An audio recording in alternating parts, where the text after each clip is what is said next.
Welcome back to Nightmare Threads, the channel where we share the creepiest real-life stories and urban legends that'll leave you questioning everything.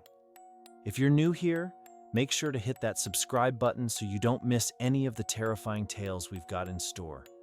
And to all the regulars, thanks for coming back to dive into another nightmare with us. Now sit back, relax, and let's get into it. It started like any other ordinary day in the Johnson household, but it quickly turned into something they'd never be able to explain. Mrs. Johnson had always been strict when it came to schoolwork.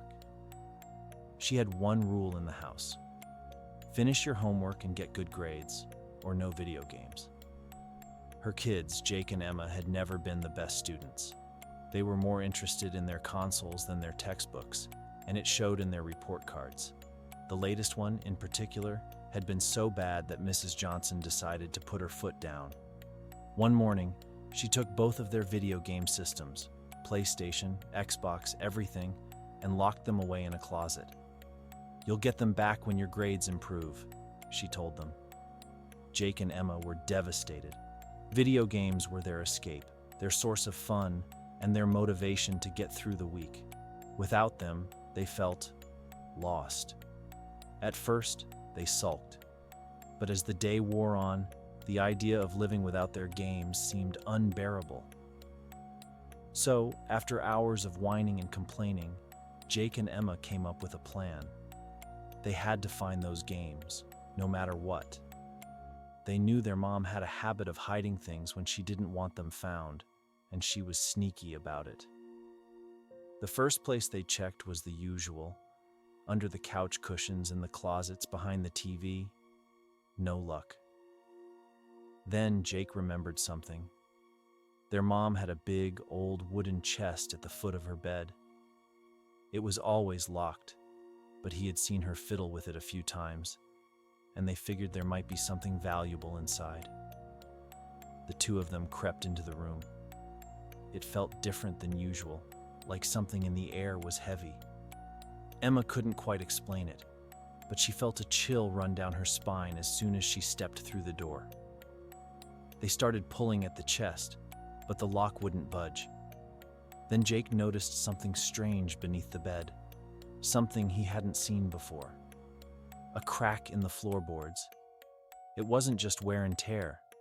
It looked intentional, like someone had hidden something underneath and then sealed it off.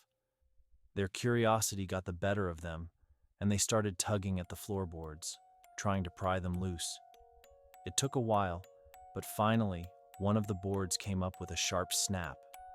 Underneath, they didn't find what they expected.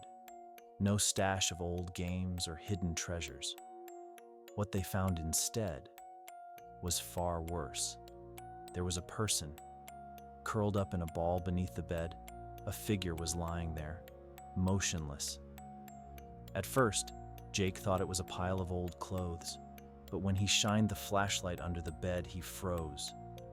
There was someone sleeping, right there in the dark. The person was so pale, their skin almost looked sickly.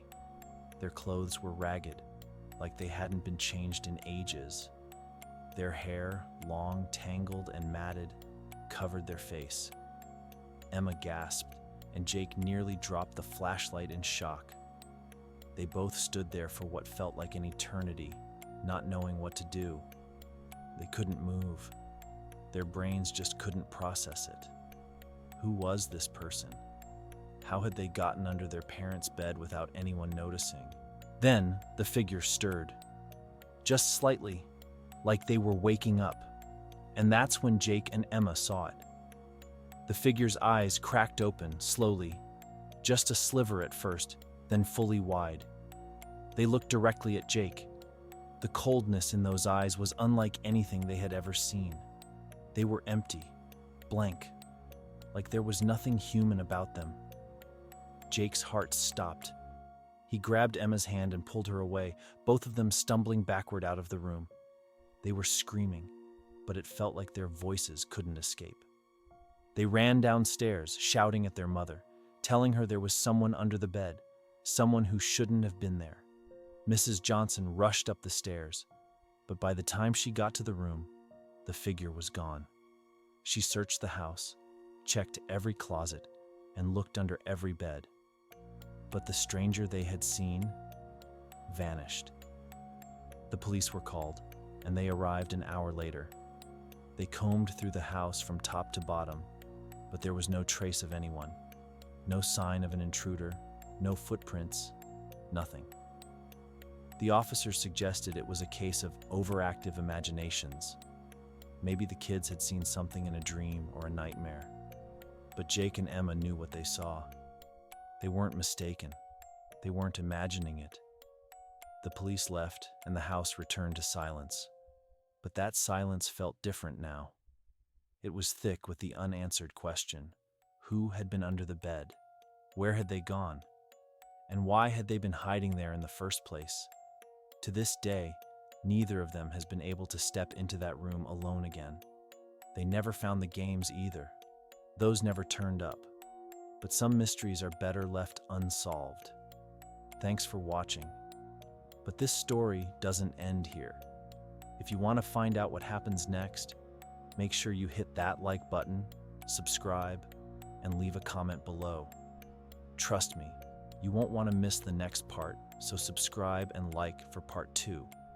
Until then, sleep tight, but maybe not too tight.